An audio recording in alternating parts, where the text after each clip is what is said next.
I mean, I've thought a lot about Prince in the last year, and I never got to meet him, but I got to see him many times. Watching Prince was like, I've said this, that it was like watching God's love.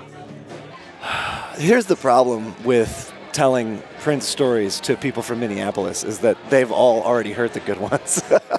I grew up in Missouri, and I remember hearing Prince for the first time. I heard Kiss, and I remember having this like cognitive dissonance of like I was hearing this amazing, sexy, you know, female vocals or something, and then finding out that it's this guy who's amazing and sexy, and it was like, I'm too young to understand, and it was like, I love this, I don't know what's going on. It was amazing. What's the album where it's the like the white background? You know the one where he's on the flower? Yeah, I lost my virginity to that album. Yeah. And I'm pretty sure that I was also conceived to Prince also. So my mom's a big fan. So there you go. It goes deep. In 1997, I was in a band called Verbo that Bob actually produced our first record. Bob Mould produced it. And we played at 7th Street Entry.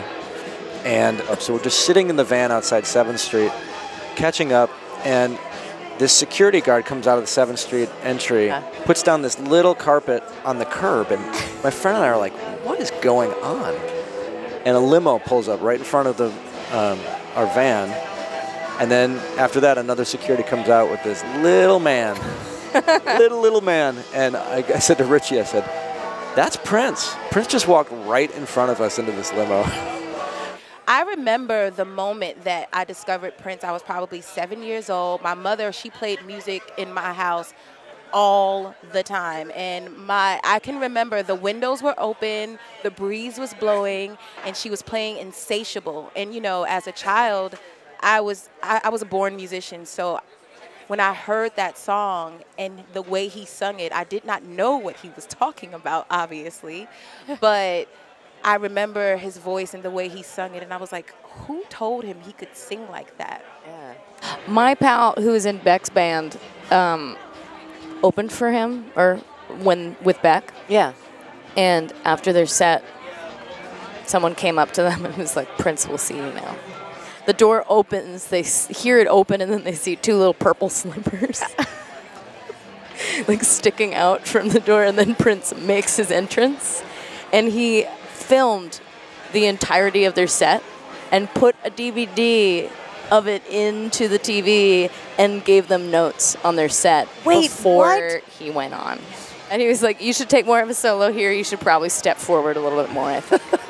That's amazing. All like super constructive criticism. Yeah, no, exactly. Well, to me, Prince really represented this like ability to transcend gender and gender roles. And I think that is something that is so powerful and so needed right now, because the thing about like gender roles is they really imprison everybody, like no matter who you are, you know, like cis men feel like they need to be super masculine and they have to like not have feelings, and you know, so it affects everybody and it traps everybody, and Prince was like this gateway into being like, just do what you want to do. He was in his completely in his element. He was the greatest performer of his generation, or maybe many other generations. The guy was just, he was touched. You know? Well, guitar god, perfectionist. I mean, it seems like everything that he sort of focused his energy on became something really beautiful. Yeah. He was a magical person, and I really miss him.